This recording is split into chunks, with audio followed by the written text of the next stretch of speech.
Yeah, and it's a bridge too far. The over sexualizing and just the constant exposure to it. Now, what I've noticed is I told my wife I think there should be a distinct separation between the masculine and the feminine, and that I prefer to see her in a dress or in a skirt. And my wife always dressed very modestly, and not like in a prairie dress or anything, but she always is in a skirt and a dress because I've told her that I like that, and she wants to be beautiful for me. And what I have found is that when we go out, she's definitely one of the most modestly dressed people in the restaurant or in town. She gets more attention for her modesty than the woman that's dressed like a hooker sitting next to her. That's so true. That's so true.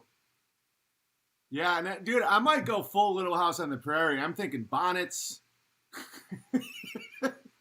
I'm with you, man. It's like women should dress like women and be modest. I'm 100% with you. Yeah, it's all that blurring of lines between the masculine and the feminine. I remember the first time that I really became aware of it, I was pretty young, dating scene. I remember Calvin Klein came out with what do you call it? A cologne. But it was the cologne that was appropriate according to the marketing for a man or a woman. There was always a distinction before. You had your masculine, colognes, and then you had your feminine perfumes, and you started to see that blending of that. And everything has just been on just that breakneck speed to blend and to confuse the masculine and the feminine from that point forward. Exactly. And then you look at the image of the Baphomet, and you understand that it's like literally it's like a man with like boobs, like stabbing a kid. It's like this whole androgyny movement is to blur lines. And you see it's the same thing with multiculturalism and one world governments and globalism and that you're not allowed to decide what people you want to live closely to and that you want to, not have certain types of people in your life. It's all the same thing. It's all the same, like, make everything suck, like make smart people stupid and make, de-shame obesity and de-shame, promiscuity and all this stuff. It's just to make nothing beautiful. Vox Day has that great slogan that's the good, the beautiful, and the true, where that's a great checklist to see, like, are they trying to make the beautiful ugly and the ugly beautiful, the true false, the false true? Like that's true material evil. And the more people fight against that, the more I think they'll have a better life. The man should do man stuff and dress like a man and not wear makeup, and a woman shouldn't dress like a boy and act like a boy. It's just like, it's nonsense. And I think becoming a father really wakes you up to that, because like I was less protective of myself than I am my children. So whereas before I'd be like, I don't know what I deserve, whatever. Now that I have kids, I'm like, I now feel a much stronger responsibility to be that God figure in the home to serve God as a fractal existence, Yeah, no, you can't be a whole person, a complete person, until you have a wife and you have children. Yeah. And I know it's not an option for anyone, and I'm not discounting, people, their situations that come up, but really it gives you the whole picture. That separation between the masculine and feminine, God created us very separately. When you bring it together, that really showcases the true nature of God. I mean, I'll tell you, Owen, my wife has insights and can see things in nature and beauty that I just completely blow by, that I wouldn't even be aware of unless she were to bring it to my attention. And I also bring things, with the masculine that to her attention, and both of us together are so much complete. And then when you bring in the children, then you start to understand that relationship between God and man, the relationship between, you and your son or you and your daughter. You start to wake up and you start to see the big picture. I mean, you can't even begin to understand knowledge or wisdom until you start going through this. Yeah, and feminism is a hatred of women. And I'm starting to see, like, it just like what you described. My wife being a woman and being feminine brings so much to the table that I can't bring to the table, and vice versa. That when people say being a woman should be like being a man, it's actually narcissism. It's actually their obsession with themselves. That these quote unquote men that try to promote feminism are actually trying to destroy the feminine and they're trying to project their own self on women. They're like, why aren't women more like me? You know, and then these women are trying to destroy the feminine out of envy, where it's like, oh, you know, this woman's more beautiful or more feminine than me, so there's something wrong with her. She's being oppressed. Oh, you know, and so it's a hatred of women to do that. And so when a woman doesn't respect a man's role and what a man does, it's a hatred of men.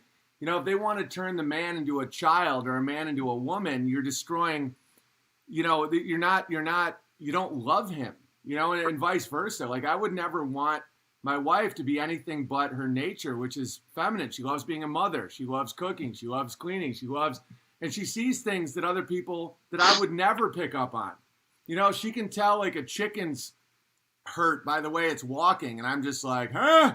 You know, like they just have intuition that I wouldn't have. And the feminism being a hatred of women is so fascinating to me, because it really is the immoral upside down, where yes is no and no is yes. And that's exactly from Satan. Like there's no other root of that.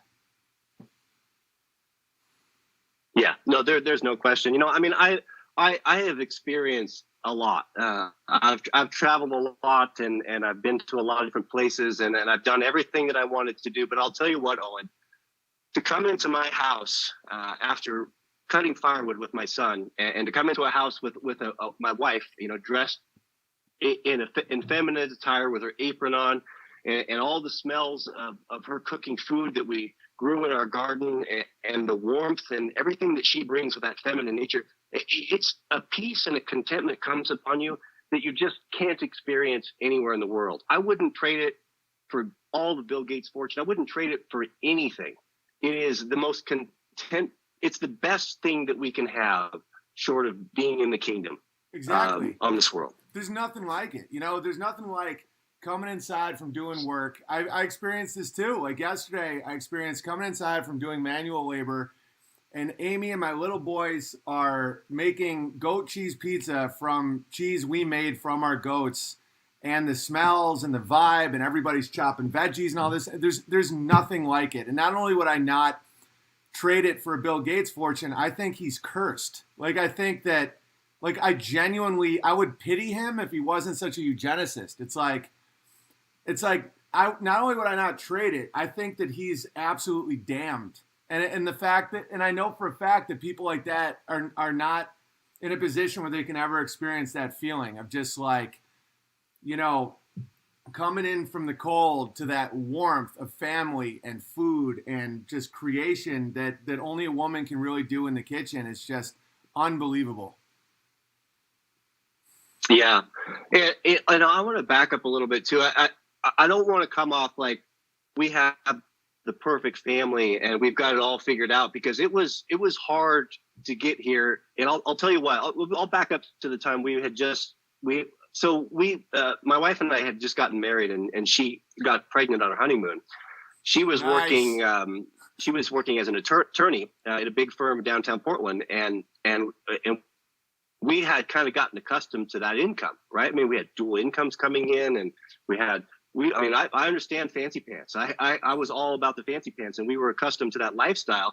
And I knew internally that, like, you know what, if I should be stepping up here and having my wife, making sure that she's going to be home raising the kids and instead of putting them into daycare and all that. But I was afraid to give up that income. And I really struggled with that, you know, and I was just kind of starting to come into my relationship with Christ, and I didn't really trust him. And I was really afraid. And I to be honest with you, I didn't have the courage to step up and to tell her, to take on the responsibility and tell her, you know what, baby, I'll take care of it. You do what you have to do. You raise this baby, and I will take care of you. I'm ashamed to say that I didn't have the balls to do that, because I wanted my fancy pants. I wanted the nice car. I wanted $100, $400 jeans and $300 shoes and $400 dinners. You know, we got accustomed to this, but God impressed upon me and just made my life miserable until finally, you know, I had the courage to step up and do that. And I went to her and I told her, I said, we need to be raising this kid, our son. You need to be staying home. And when she put her notice in to quit that job, we didn't know how we were going to make ends meet. And I was really scared to do that, but I kept reading And God told me that he knew what I had need of before I even asked. And I went forward on faith and did that. And it was tough. I'm not going to say it was easy. And it was a lot of sleepless nights. And I had to work really hard. But we always had enough. And to be honest with you, Owen, we had more.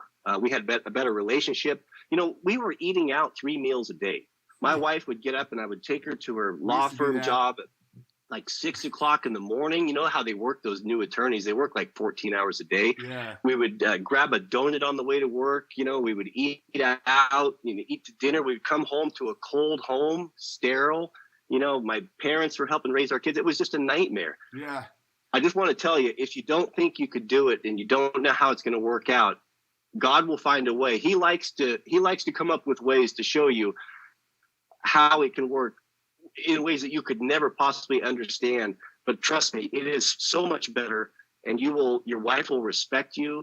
She will love you more. It'll strengthen your relationship, because I'll tell you what, she may not say it, but a woman will not respect her man who won't provide for her and step up and do whatever it takes to take care of her and that baby. That's so true. And